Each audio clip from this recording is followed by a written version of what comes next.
8వ అధ్యాయం 15వ వచనం.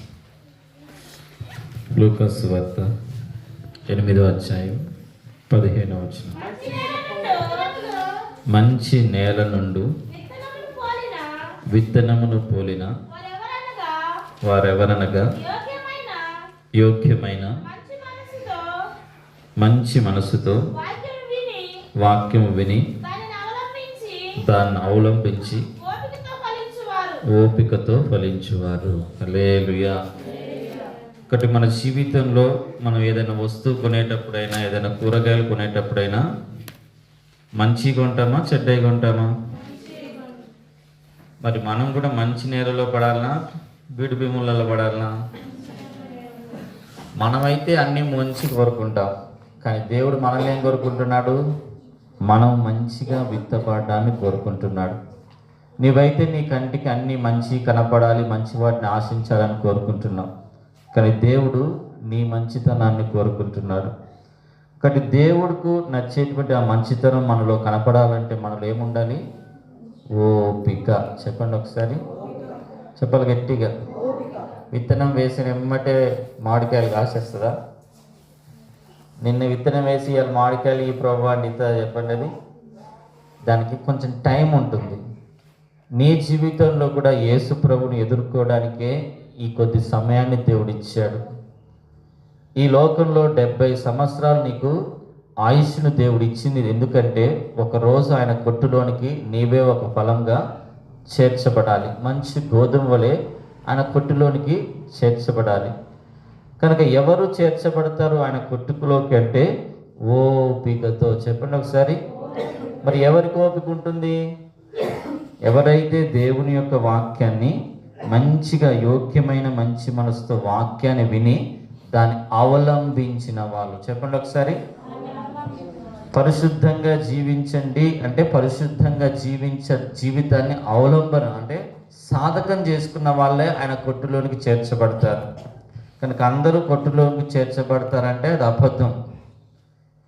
పరలోక రాజ్యంలో 3 కొట్లు ఉన్నాయి. 100% ఫలించిన వాళ్ళకు ఒక కొట్టు ఉంది, 60% ఫలించిన వారికి ఒక కొట్టు ఉంది, 30% ఫలించిన వారికి ఒక కొట్టు ఉంటుంది. ఇటు ఎవరికి పనికి రాకుండా, తన జీవితానికి పనికి రాకుండా, ఓపిక లేకుండా జీవించే వాళ్ళకు ఏ కొట్టు కూడా లేదు. వాళ్ళు ఎప్పుడు కూడా ఏం చేస్తారు? దీవారాత్రములు దాహం దాహం దాహం దాహం అని అరుస్తూ కేకలేస్తూ ఉంటారు. కానీ దేవుడు ఇచ్చినటువంటి ఈ 70 సంవత్సరాల కాలంలో దేవుడి కొట్టులోనికి నువ్వు ఒక ఫలంగా చేర్చబడాలంటే ఈ లోకంలో దేవుడు దేని కొరకు నిన్ను ఈ లోకంలో నాటాడో విత్తాడో అది ఎదుగుతూ ఉన్నప్పుడు నీలో ఏం రావాలి చెప్పండి? ఓపిక. హల్లెలూయా. మన జీవితంలో మనం మెండుగా ఓపికను కనపరిచిదుముగాక. ఓపికతో మనం ఆత్మఫలములను ఫలించుదుముగాక. ఓపికతో కుటుంబాలను కట్టుకుందుముగాక. ఓపికతో సంఘమును కడదుముగాక. ఓపికతో సమాజానికి మాదిరికరంగా జీవించుదుముగాక. తిమోతికి రాసిన మొదటి పత్రిక 6వ అధ్యాయం 11వ వచనం. దైవజనుడా, నీవైతే వీటిని విసర్జించి నీతిని భక్తిని విశ్వాసమును ప్రేమను ఓర్పును సాత్వికను సంపాదించుకొనుటకు ప్రయాసపడును. హల్లెలూయా. కాబట్టి ఆ పరలోక రాజ్యం అనే కొట్టులోనికి మనం చేర్చబడాలంటే ఏదో ఈ లోకంలో ఏదో మెతుకులు కొనడానికి మాత్రమే మనం ప్రయాసపడకూడదు.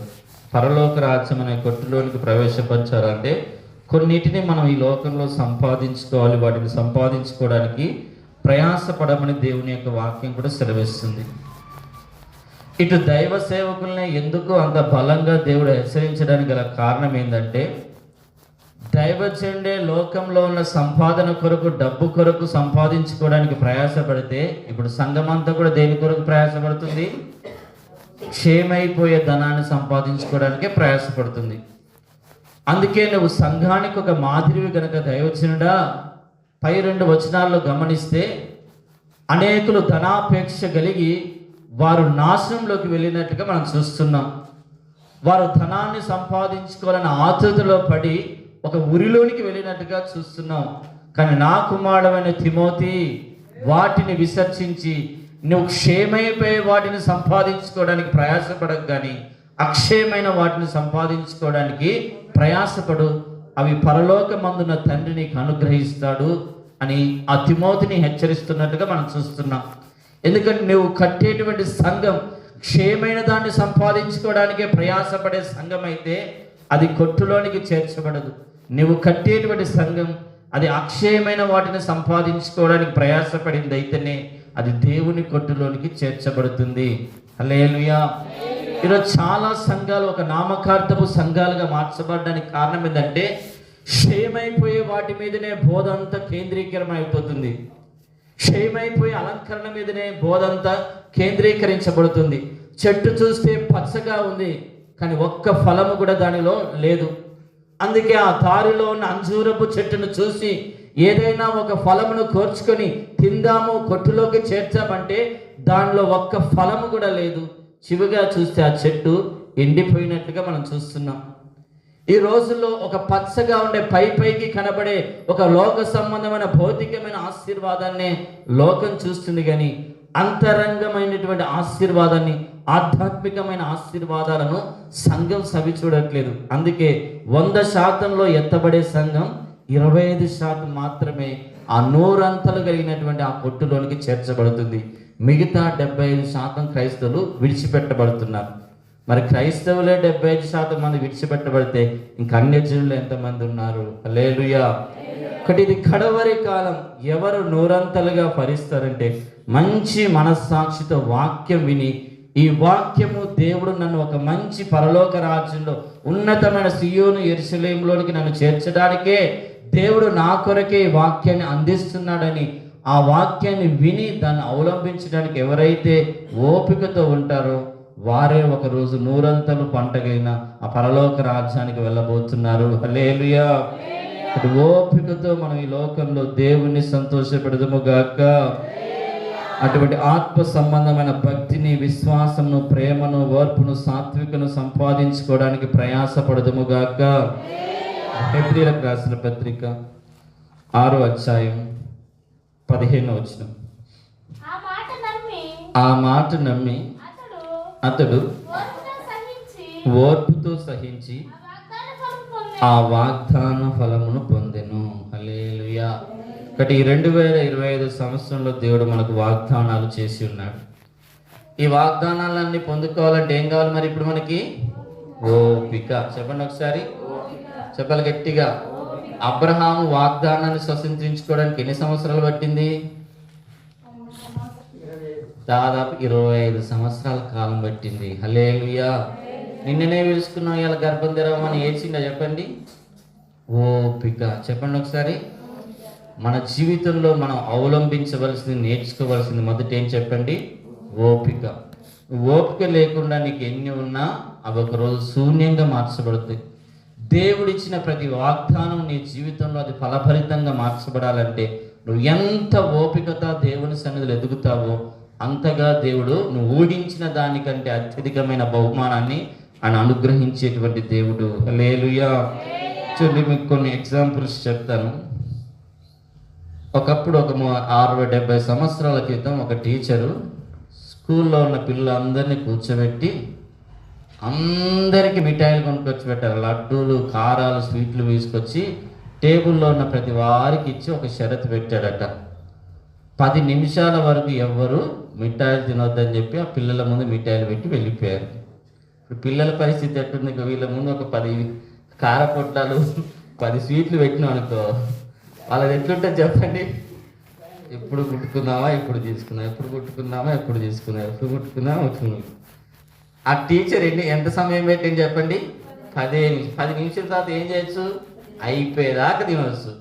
కానీ కొంతమంది పిల్లలు ఏం చేశారట, ఓపిక లేక చెప్పి టీచర్ ఏం చేశాడు? బయటికి వెళ్ళిపోయాడు. ఈ 10 నిమిషాలు ఓపిక లేకుండా మేము దాదాపు 100లో 95% ఏం చేశారు? కొంచెం టేస్ట్ చూశారు, ఎట్లున్నా, ఇది ఎట్టుంది, ఇది ఎట్టుంది, ఇది ఎట్టుంది. హల్లెలూయా.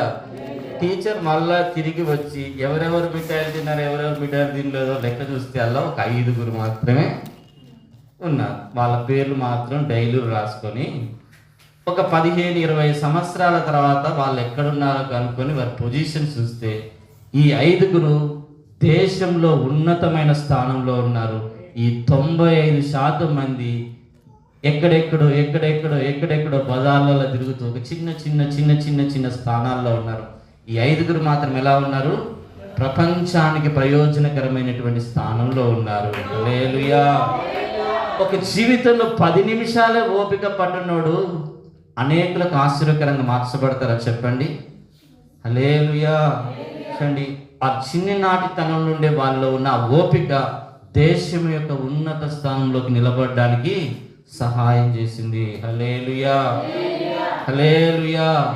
ఒకటి, మన ఓపికతో ఎంతగా ఈ లోకంలో జీవిస్తామో ఆ ఓర్పు మనల్ని గొప్పగా ఫలభరితంగా మారుస్తూ ఉంటుంది. కాబట్టి అటువంటి ఓపిక దేవుడు మన అణువు మన ఎముకల్లో, మూలుగుల్లో, నరాల్లో, ఆలోచనలో, హృదయంలో పుట్టించునుగాక.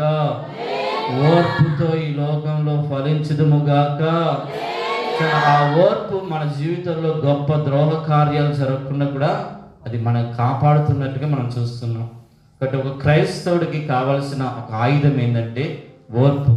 ఈరోజు మనం తినేటువంటి శరీరం అన్నిటినీ ఓర్చుకున్నటువంటి శరీరం, అన్నిటినీ భరించినటువంటి శరీరం, అన్నిటినీ సహించినటువంటి శరీరం, ఎంత ఓర్చుకున్న పాపాన్ని దరిదాపుల్లో కూడా రానియనటువంటి శరీరాన్ని మనం తీర్చుకున్నాం.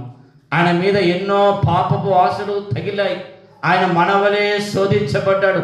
ఆలోచనలో, తలంపులో, నడవడికలో, చూపులో శోధింపబడి కూడా పాపము లేనివాడిగా ఉన్నట్టుగా మనం చూస్తున్నాం. కానీ ఈ లోకంలో నీ మీదకి ఎన్నో వస్తాయి, కానీ ఓపికతో ఒక పరిశుద్ధమైన జీవితాన్ని చేయడానికి నాకు సహాయం దయచి ప్రభువా అని మనం కనిపెట్టుకోవాలి. నువ్వు ఉన్నటువంటి నీ కనులు ఆశించిన దాన్ని ఓర్చుకోలేక ఎమ్మటే ఆ లోకాసుల్లో పడిపోతున్నావంటే నీలో పరిశుద్ధత కొరకైనటువంటి ఓపిక లేదు, కడవరి రక్షణ కొరకైనటువంటి ఓపిక నీలో లేదు. హల్లెలూయా. ఇక్కడ ఎంత ఓపికగా ఈ లోకంలో మనం ఆ మంచి మనస్సాక్షి కలిగి జీవిస్తామో అంతగా పరలోక రాజ్యం అనే మంచి కొట్టులోనికి మనం చేర్చబడతాము. హల్లెలూయా. లోక సంబంధంగా అన్ని చెల్లు కూడా చాలా సామెతలు చెప్పుకుంటారు. గుళ్ళో ఉన్న ఆ రాయిని తొక్కే రాయి అడుగుతుందట, మనం ఇద్దరం రాళ్ళమే కదా, నన్నేమో తొక్కుతున్నారు, నిన్నేమో మొక్కుతున్నారంటే నేను చెక్కబడ్డాను, అందుకే ఈరోజు మొక్కబడుతున్నాను. నువ్వు చెక్కబడ్డానికి అంగీకరించలేదు, ఓర్చుకోవడానికి నువ్వు ఇష్టపడలేదు కాబట్టి అందరు నిన్ను తొక్కుతున్నావు. ఇది లోక సంబంధమైన సామెత. ఈరోజు నీ బ్రతుకు ఒక తొక్కిసలాటగా మార్చబడడానికి గల కారణం ఏంటి? సాతాను నీ బ్రతుకును చితకదొక్కడానికి గల కారణం ఏంటి? దేవుని యొక్క వాక్యము నేను చెబుతూ ఉన్నప్పుడు నువ్వు దాన్ని అంగీకరించట్లేదు. ఆయనే మంచి శిల్పకారుడుగా నిన్ను ఒక మంచి స్థానంలోకి తీసుకొని రావాలని, ఒక యోసేపును చెక్కినట్టుగా, దావీదును చెక్కినట్టుగా, పేతురును చెక్కినట్టుగా, పౌలుసిలను చెక్కినట్టుగా, యేసు ప్రభు చెక్కబడినట్టుగా నిన్ను చెక్కాలని అనేక సార్లు ఆయనే శిల్పకారుడుగా ఉండి నిన్ను ఒక మంచి శిల్పం వలె తన వాక్యం అనే శుద్ధ చేత నిన్ను బద్దలు చేస్తూ ఉండగా నువ్వు చెక్కబడ్డానికి ఇష్టపడట్లేదు. అందుకే ఈరోజు సాతాను నిన్ను తొక్కుతుంది, లోకం నిన్ను స్తోస్తుంది, చచ్చేంత వరకు శత్రువులు నిన్ను తొక్కుతున్నారు. అయితే మంచి శిల్పకారుడైన యేసు చేతి వాక్యం చేత నువ్వు చెక్కబడితే యోసేపు వలె అనేకులు నీ పాదం ఎదుట సాగిలపడేది చేస్తారు. నేను అవమానించిన వారే నిన్ను అవమానించేవాడిగా దేవుడు మార్చుతాడు. నువ్వు తలదించుకున్న చోటనే తలెత్తుకునేటట్టుగా మార్చగలిగిన దేవుడు. నీకు ఈ కొద్ది కాలంలో నీకు చెక్కబడ్డం ఇష్టం లేదు కాబట్టే నువ్వు ఉన్నతమైన స్థానాన్ని సంపాదించుకోలేకపోతున్నావు. మొక్కై వంగడం నేర్చుకుంటే నువ్వు మానై ఉన్నప్పుడు అనేకులకు నీడగా మార్చబడతావు. హల్లెలూయా. ఇక్కడ దేవుడు మనల్ని చెక్కుతూ ఉన్నప్పుడు ఆ వాక్యానికి ఎంతగా మనం అప్పచెప్పుకొని దాన్ని అవలంబించేటువంటి జీవితం చేస్తామో అది మనకు ఉన్నతమైన స్థానంలోకి మనల్ని తోడుకొని వెళ్తుంది. హల్లెలూయా. అందుకే పరిశుద్ధులైన సేవకు వచ్చిన వారికి అనేక పరీక్షలు పెడతారు. పైకి బాగా భక్తిగా కనబడతారు, వారి హృదయాంతరంగాలను వారు శోధిస్తారు. ఇతడు చెక్కబడడానికి ఇష్టపడుతున్నాడా, నలగొట్టబడడానికి ఇష్టపడుతున్నాడా, అనవబడడానికి ఇష్టపడుతున్నాడా, అసలు నీలో ఇతరులో అంతరంగ ఓపిక ఉందా లేదా పరీక్షిస్తారు. అప్పుడు మాత్రమే అతను ఏం చేస్తారు? అభిషేకిస్తారు. హల్లెలూయా. ఈ టెస్టుల్లో ఎక్కడ ఫెయిల్ అయినా అభిషేకించారు. ఎందుకు? అతడే మాదిరి రాబోతున్న తరానికి, సంఘానికి. హల్లెలూయా, హల్లెలూయా. అందుకే యోసేపును 17 సంవత్సరాలు పరీక్షించాడు, దావీదును 40 సంవత్సరాలు పరీక్షించాడు, అబ్రహాంను 25 సంవత్సరాలు పరీక్షించాడు. నీకున్న 2-3 సంవత్సరాలను ఓపిక నీలో కనపడకపోతే నువ్వు తర్వాత ఎవరిని పరలోకం అనే కొట్టులోనికి నువ్వు చేర్చుతావు. హల్లెలూయా. ఒకటి మంచి మనస్సాక్షి కలిగి ఎవరైతే ఓపికతో ఆ వాక్యాన్ని విని దాన్ని అవలంబిస్తారో వారే 100 అనే కొట్టులోనికి చేర్చబడతారు. హల్లెలూయా. ఒకటి ఆ ఓపికను సంపాదించుకోవడానికి మనం అందరం కూడా ప్రయాసపడదుముగాక. చూద్దాం, ఓపిక కలిగి ఉంటే మనకు వచ్చే ఆశీర్వాదాలు చాలా ఉన్నాయి. కొన్ని మాటలు చదివి ప్రార్థన చేసుకుందాం. రోమిలకు రాసిన పత్రిక 7వ అధ్యాయం, రోమిలకు రాసిన పత్రిక 2వ అధ్యాయం 7వ వచనం. సక్రియను ఓపికగా చేయుచు మహిమను, ఘనతను, అక్షయతను వెతుకు వారికి నిత్య జీవమును ఇచ్చును. హల్లెలూయా. ఒకటి ఓపికను కలిగి ఓపికను వెతికే వారికి దేవుడు ఇచ్చే మొదటి ఆశీర్వాదం ఏం చెప్పండి? చెప్పాలి గట్టిగా. మరి నిత్య జీవానికి వెళ్ళాలంటే మన నరనరాల్లో ఉండవలసింది ఏంటి చెప్పండి? ఇప్పుడు ఓపిక. చెప్పండి ఒకసారి. అందుకే అంతం వరకు తన్ను తాను రక్షించుకున్నవాడు, కాపాడుకున్నవాడే కడవరి రక్షణ పొందుకుంటారు. అందరూ పొందుకోరు. అంతం వరకు ఏముండాలి మనకు చెప్పండి? ఓపిక. చెప్పండి ఒకసారి. యేసు ప్రభు చివరి శ్వాస ఊదేంత వరకు తన జీవితంలో ఏముందని చెప్పండి?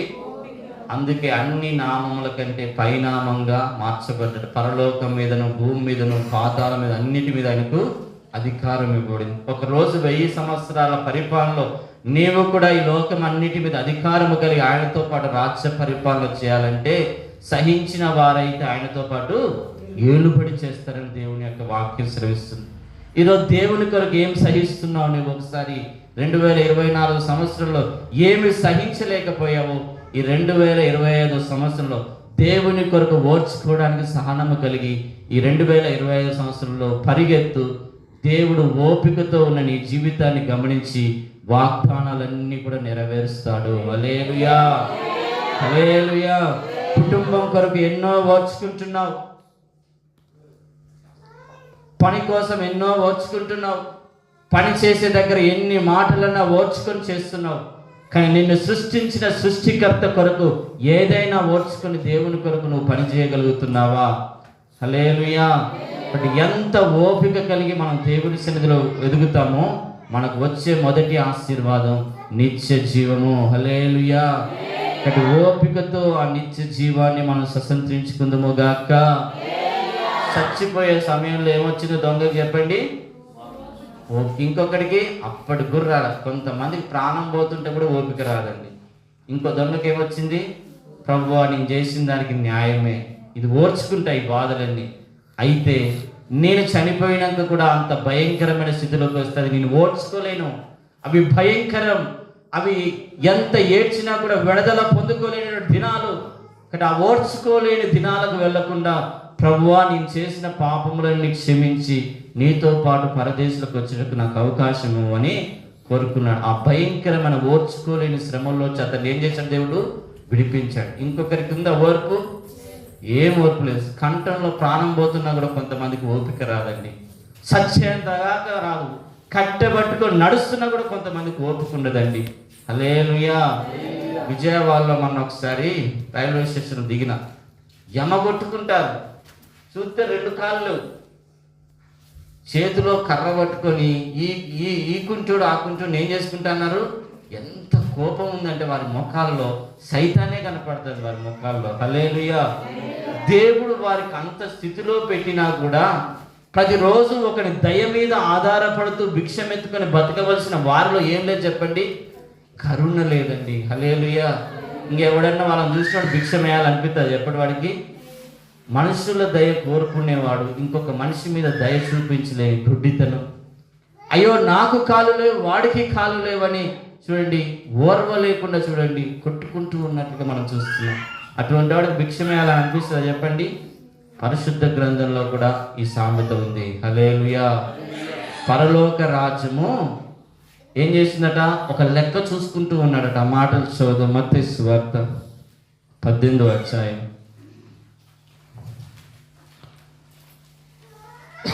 21వ వచనం చదువు. ఆ సమయమున పేతురు ఆయన యొద్దకు వచ్చి, ప్రభువా, నా సహోదరుడు నా ఎడల తప్పిదము చేసిన ఎడల నేనెన్ని మారులు అతన్ని క్షమించవలెను? 7 మార్ల మటుక అని అడిగాను.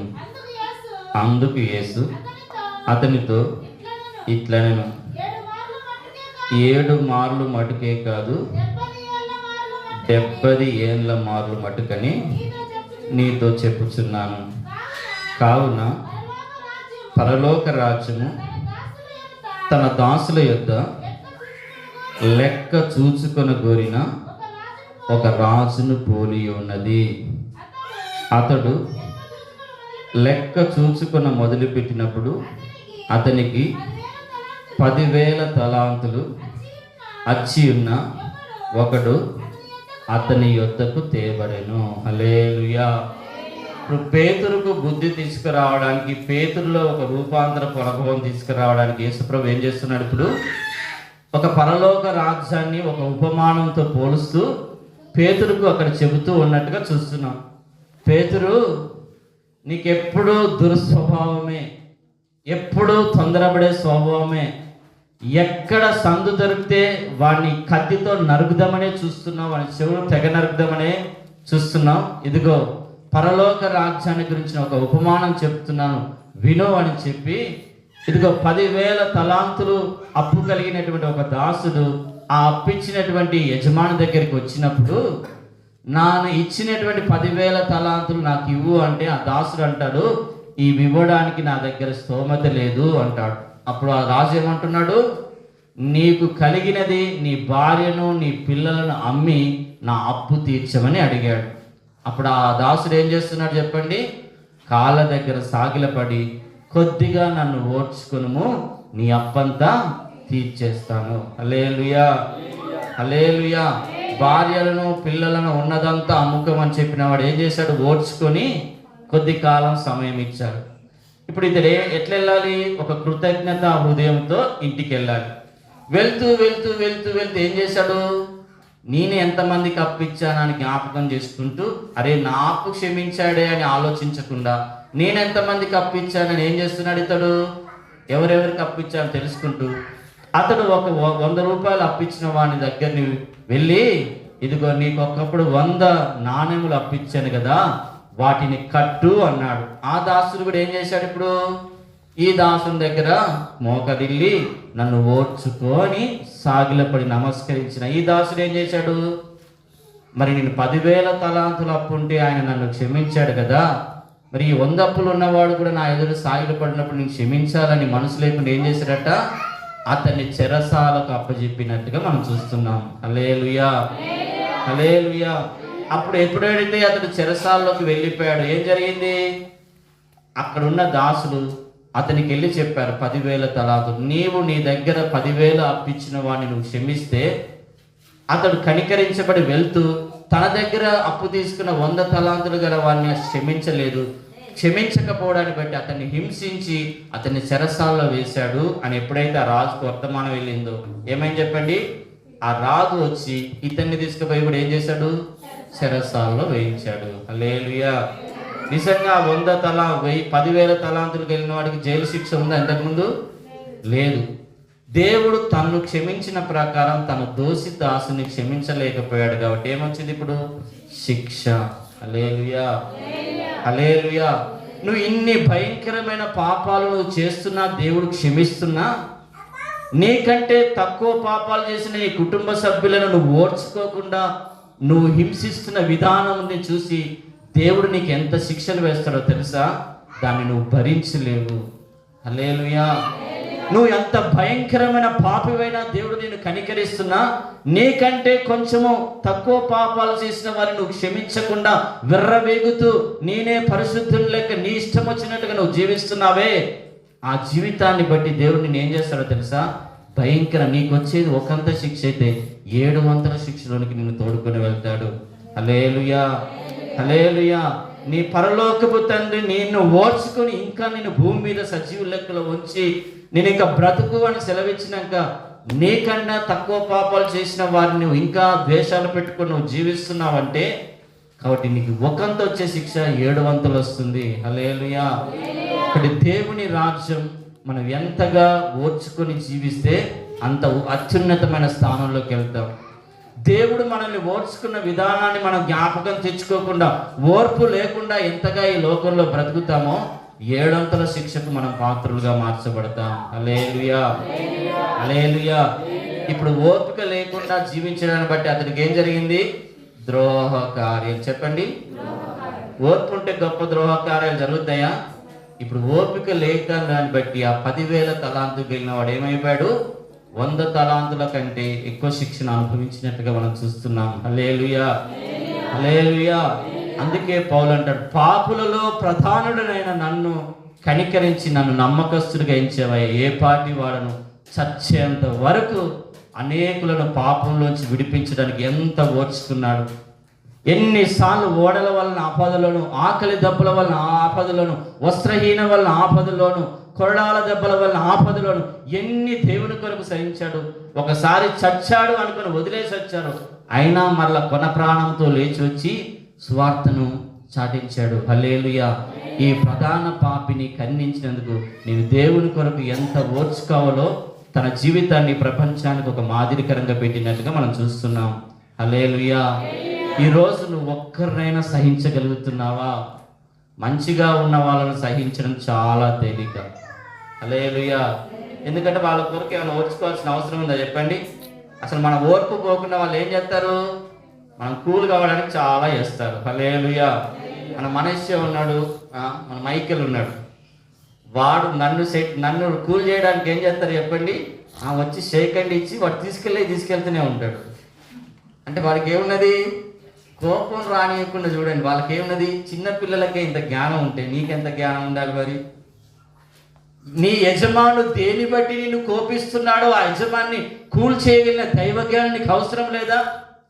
నీ భార్య దేన్ని బట్టి నీ మీద విర్రవీగుతుందో ఆమె విర్రవీగే తత్వాన్ని కూల్ చేయడానికి నీకు దైవ జ్ఞానము లేదా? ఒక కుటుంబంలో కోపం రేగడానికి గల కారణమేందో దాన్ని గమనించి ఏ జ్ఞానము చేత నేను సంఘములో కుటుంబంలో ఉంటే ఇవన్నీ సమాధానంగా ఉంటే ఆ దైవ జ్ఞానం కలిగి నివసించడమే ఓపిక. హల్లెలూయా. ఈరోజు సమస్యలు రావడానికి గల కారణం ఏంటి? లేనిపోని నిందలు నా మీదకి రావడానికి గల కారణం ఏంటి? దీనికి నేనే పాత్రుడనా అని నిన్ను నువ్వు ఓపికగా పరీక్షించుకుంటేనే అది ఒక పరలోక సంబంధమైన కుటుంబంగా మార్చబడుతుంది. హల్లెలూయా. ఆ మరతందా నువ్వరు బట్టి ఆ మరపడితే ఏమవుతుంది? ఇద్దరు తలకాయలు పలుగుతాయి. ఇద్దరు కూడా ఏమవుతారు? వీళ్ళకు ఒక 50,000, వాళ్ళకు ఒక 50,000. ఒక సంవత్సరం అంత కష్టార్జితం అంతా వ్యర్థమైపోతుంది. హల్లెలూయా. ఎంత ఓర్పుతో మన కుటుంబాలను కట్టుకుంటాం, మన ఆత్మీయ జీవితాన్ని కట్టుకుంటామో అంతే అత్యధికంగా మన వాగ్దానాలు, దేవుడు మన కొరకు చేసిన ప్రతి వాగ్దానాలన్నీ కూడా నెరవేర్చబడతాయి.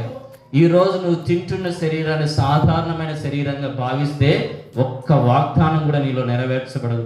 ఆయన సమస్తమును ఓర్చుకున్నటువంటి శరీరం, రకరకమైన స్వభావాలు కలిగిన మనుషులు తన ఎదుటికి వచ్చినప్పుడు ప్రతి మనిషి యొక్క స్వభావాలను భరించి వారిని దేవుని వైపు మరులు కలపడానికి ఎంత జ్ఞానంతో యేసుప్రభు ఈ లోకంలో జీవించడో దాన్ని గ్రహించుకొని నువ్వు జీవించాలి. హల్లెలూయా, హల్లెలూయా. ఓపిక అంటే కేవలం మౌనంగా ఉండడం మాత్రమే కాదు, ఎదుటి వాణిలో ఓపిక నశించిపోవడానికి గల కారణం ఏంటో గుర్తించి అతనికి ఓపిక గల వ్యక్తిగా మార్చబడడానికి నేనేమి చేయాలో అది చేయడమే నిజమైన ఓపిక. హల్లెలూయా, హల్లెలూయా. 12 రకాల స్వభావాలు కలిగిన వారి మధ్యలో యేసుప్రభు ఓపికగా ఉంటేనే సరిపోయిందా? వారు కూడా ఓపిక గలవారయ్యేటట్టుగా వారి పాదములు కడిగి ఆయన కండువతో తూర్చేంతగా తగ్గించుకొని వారిలో ఉన్న గర్వాన్ని నేల మటుకు చేసినట్టుగా మనం చూస్తున్నాం. ఎదుటి వ్యక్తిలో ఉన్న గర్వాన్ని, అసూయను, ద్వేషమును, కోపమును తొలగించబడినట్టుగా ఏ దైవ జ్ఞానముగా నువ్వు కుటుంబంలో ప్రవర్తిస్తున్నావు? నువ్వు చెలరేగడం వల్ల వచ్చేది ఏమీ లేదు. హల్లెలూయా. ఆయన ప్రేమ, ఆయన ఓపిక ప్రపంచానికి రక్షణ తీసుకొని వస్తుంది. నీ ప్రేమ, నీ జ్ఞానం, నీ ఓపిక నీ కుటుంబానికి రక్షణ ఇస్తే చాలు. నీకు అంత భారం అవసరం లేదు. నీకున్న కుటుంబాన్ని ఒక నోబావు కుటుంబాలే నడిపించుకో. అంతకంటే ఎక్కువ భారం అయితే లోకానికి మాదిరికరంగా ఉండు. ఆ విధంగా దేవుడు మనందరికీ సహాయము దయచేయును గాక. మనం ఓపికతో మంచి ఫలములు ఫలించుదుము గాక. పరలోక రాజ్యం అనే కొట్టులోనికి చేర్చబడినట్టుగా మనకు మెండైన ఓపిక దయచేయును గాక. విలాప వాక్యములు 3వ అధ్యాయం 26వ వచనం, 27వ వచనం, 28వ వచనం. విలాప వాక్యములు 3వ అధ్యాయం 26, 27, 28 వచనం. నరులు ఆశ కలిగి యెహోవా అనుగ్రహించు రక్షణ కొరకు ఓపికతో కనిపెట్టుట మంచిది. యవన కాలముల కాడి మోయిట నరునికి మేలు. హల్లెలూయా, హల్లెలూయా. నీ యవనంలోనే నీ కుటుంబం అనే కాడి నువ్వు సరిగ్గా మోయకపోతే ముసలితనమందు నువ్వు దాన్ని భరించలేవు. హల్లెలూయా. నువ్వు యవ్వనమై ఉన్నప్పుడే నువ్వు కుటుంబాన్ని సరి చేసుకోకపోతే నువ్వు ముసలివాడవైనాక నీ కుటుంబాన్ని భరించుకునే శక్తి నీకు ఉండదు.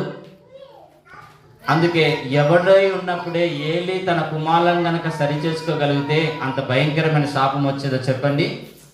తాను యవ్వన కాలంలో సరి చేయవలసిన కుటుంబాన్ని సరి చేసుకోలేదు. అందరూ ఒకే రోజు శాపగ్రస్తమైన మరణాన్ని పొందుకున్నట్టుగా మనం చూస్తున్నాం. హల్లెలూయా. నీవు యవ్వన కాలంలోనే నీ ఓపికను నీ పిల్లల ఎదుట కనపరుస్తున్నావా? నీవు యవ్వన కాలంలోనే జ్ఞానముతో బాలుడు నడవలసిన త్రోవను కనుక నీ పిల్లలకు నేర్పించలేకపోతే ఏలిని వృద్ధుడయ్యాడు. పిల్లల్ని సరి చేద్దాం అనుకున్నా సరైతున్నారు చెప్పండి.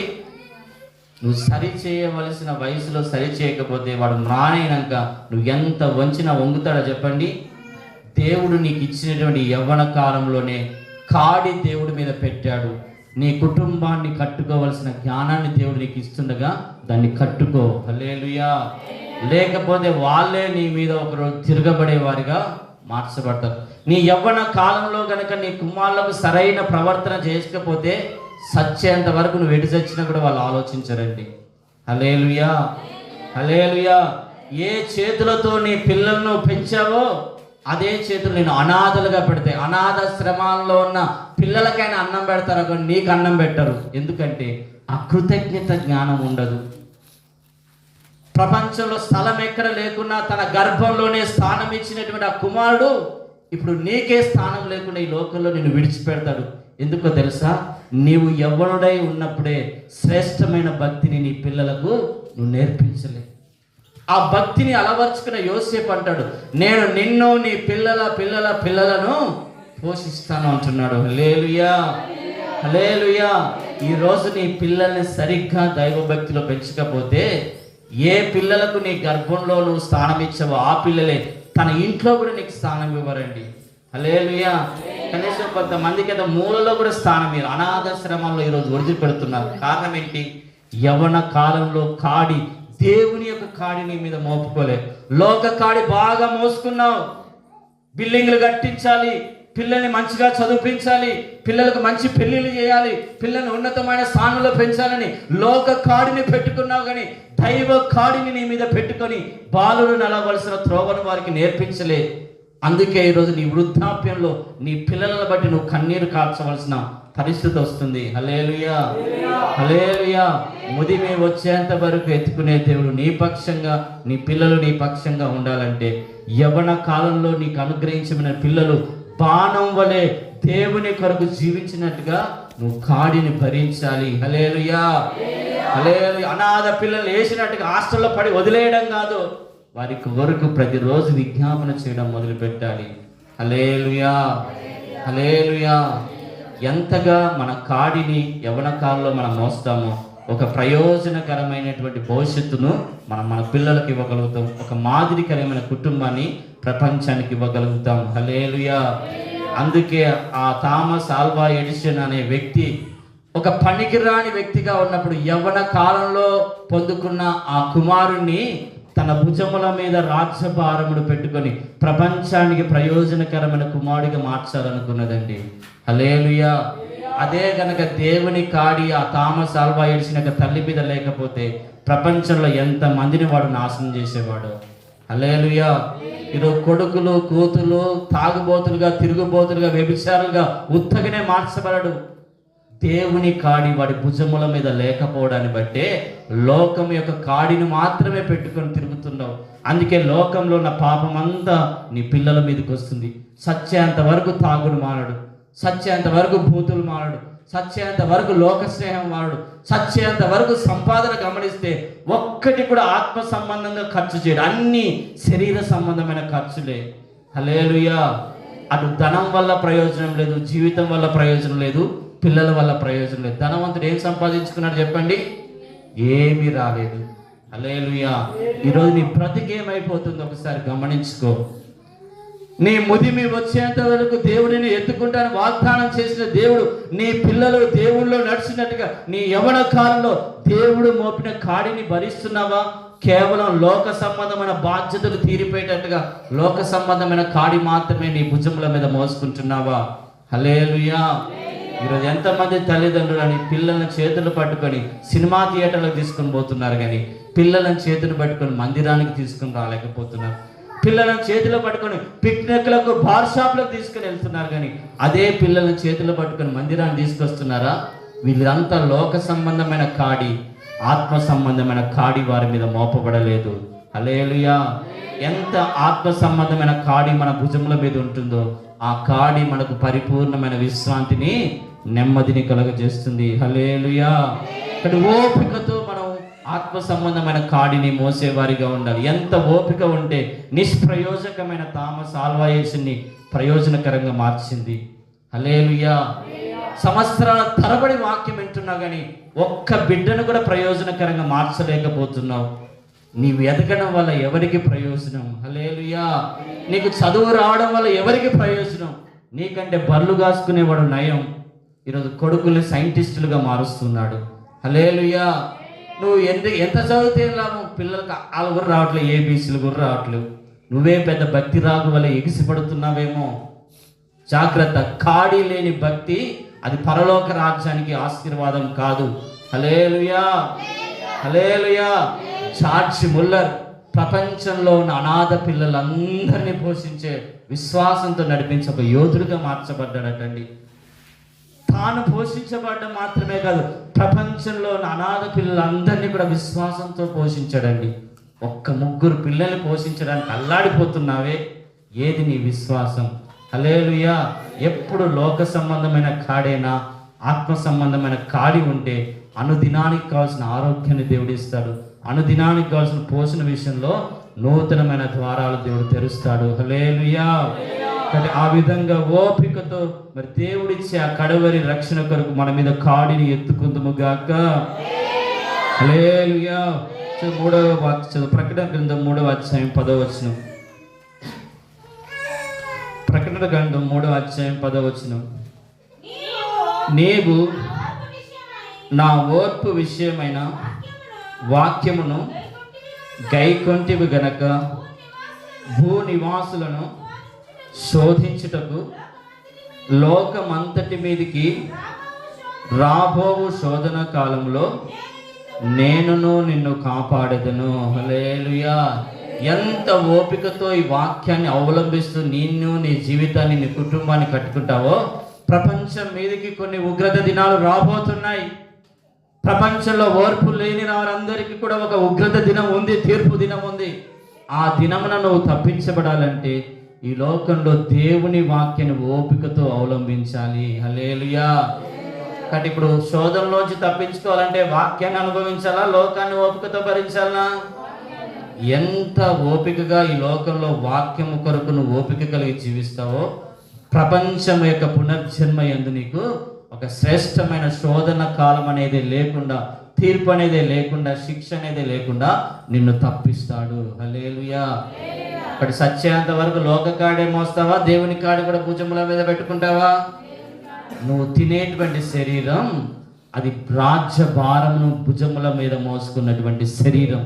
కనీసం నీ కుటుంబ భారమైన నీ భుజముల మీద మోసుకొని దేవుని కొట్టులోనికి చేర్చబడినట్టుగా ప్రయాసపడు. దేవుడు నీకు మంచి బహుమానం దయచేయునుగాక. హల్లెలూయా. ఒక మాట చదివి ప్రార్థన చేసుకుందాం. యాకోబు రాసిన పత్రిక 5వ అధ్యాయం 7వ వచనం. సహోదరులారా, ప్రభువు రాకడ వరకు ఓపిక కలిగి ఉండుడి.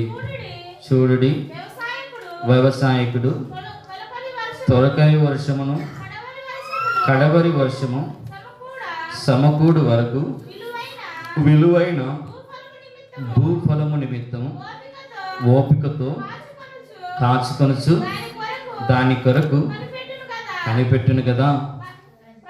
ప్రభువు రాకడ సమీపించుచున్నది గనక మీరును ఓపిక కలిగి ఉండి మీ హృదయములను సిద్ధపరచుకునండి. హల్లెలూయా, హల్లెలూయా.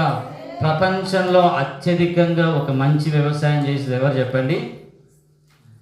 ఇజ్రాయేల్ ప్రజలు. చెప్పండి ఒకసారి, చెప్పాలి గట్టిగా. మరి ప్రపంచంలో అత్యధికంగా వ్యవసాయం చేసే ఇజ్రాయేల్ ప్రజలకు అర్థం కావడానికి దేంతో పోల్చాడు? ఇప్పుడు వ్యవసాయంతోనే పోల్చి వారికి చెప్పాడు. కానీ ప్రపంచంలో అత్యధికంగా రాకడకు సిద్ధపడకుండా ఉన్న గుంపేది మరి ఇజ్రాయెల్ దేశమే. ఇజ్రాయెల్ దేశంలో నుంచే రాకడ గురించినటువంటి మాటలు చెప్పడానికి అపోస్తులు భూ దిగంతంలోకి పంపబడ్డారు. కానీ అదే కాలంలో ఈ లోకంలో ఎన్నో వాటి కొరకు ఇజ్రాయెల్ ప్రజలు ఓపిక కలిగి ఉంది.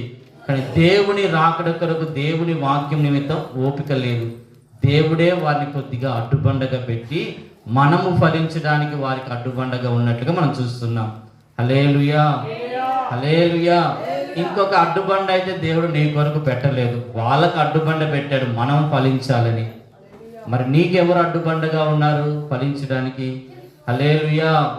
ఈరోజు మనకు అప్పచెప్పబడిన వ్యవసాయ పనిలో, లోక పనిలో ఎంతో ఓపికతో వాటి ఫలములు అనుభవించేటట్లుగా మనకున్నటువంటి కుటుంబ భారం, ఆర్థిక భారం, పిల్లల భారం తొలగించుకునేటట్లుగా రాత్రనక పగలనక వాటి కొరకు ఎంతో సాగు చేస్తున్నావు. అదేవిధంగా మరొక వైపు నీ హృదయాన్ని సాగు చేసుకుంటున్నావా? ఆత్మ సంబంధంగా నీ కుటుంబాన్ని సాగు చేసుకుంటున్నావా? ఎక్కడెక్కడ నీ కుటుంబం ఆత్మీయ విషయంలో తప్పిపోతుందో ఆ ఆత్మ సంబంధమైన సాగు నీ కుటుంబంలో జరగాలి. భౌతికమైన సాగు మాత్రమే ఉంటే ఈ భౌతిక లోకం వరకే సరిపోతుంది. ఆధ్యాత్మికమైన సాగు, ఆధ్యాత్మికమైన వ్యవసాయం మనలో కూడా జరగాలి. ఎందుకు? మనమా కొట్లోకి చేర్చబడేది వడ్ల గింజలా? యుగ యుగాలు కొట్లోనే మనమా వడ్ల గింజలా? ఈ వడ్ల గింజలు మన కడుపులో ఉంటే ఎన్ని దినాలు? 70 సంవత్సరాలు. మనమే ఒకరోజు మంచి గోధుమ వలె పరలోక రాజ్యంలోకి చేర్చబడుతున్నాం. అందుకే మీరు దేవుని వ్యవసాయమును అయ్యున్నారని దేవుని యొక్క వాక్యం సెలవిస్తుంది. హల్లెలూయా. నీలో ఆత్మ సంబంధమైన వ్యవసాయం జరగాలి. కేవలం బాహ్య సంబంధమైన వ్యవసాయం మీదనే నీ కనుదృష్టి పెడితే, బాహ్య సంబంధమైన వాటి వరకే ఓపిక కలిగి ఉంటే నువ్వు పరలోక రాజ్యం సమీపించలేవు. అందుకే దేవుని రాకడ సమీపిస్తున్నది.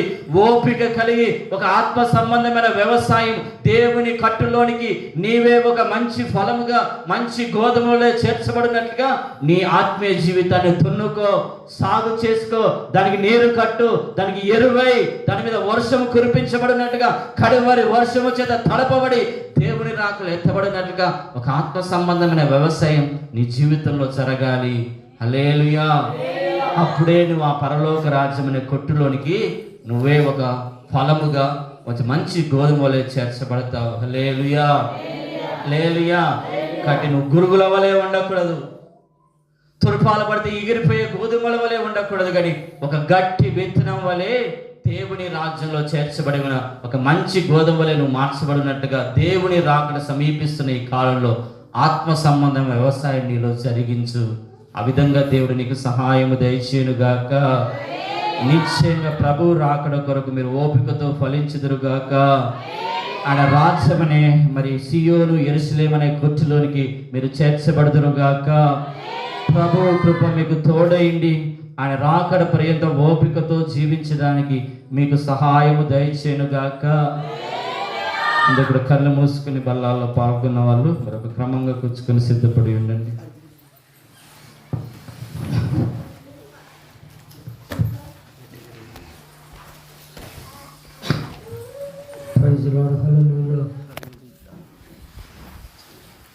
క్రమముగా